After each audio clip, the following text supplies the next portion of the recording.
Akashvani eight 90। Hello दोस्तों, मैं पिंकी देवांगन चक्रधर नगर रायगढ़ से आप सभी का आकाशवाणी में स्वागत करती हूँ, अभिनंदन करती हूँ।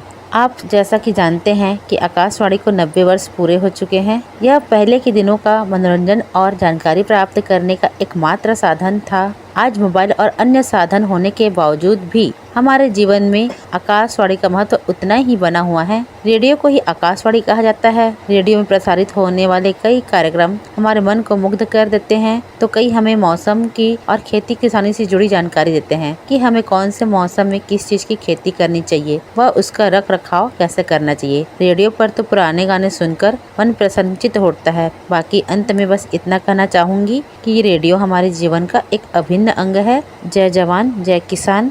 धन्यवाद।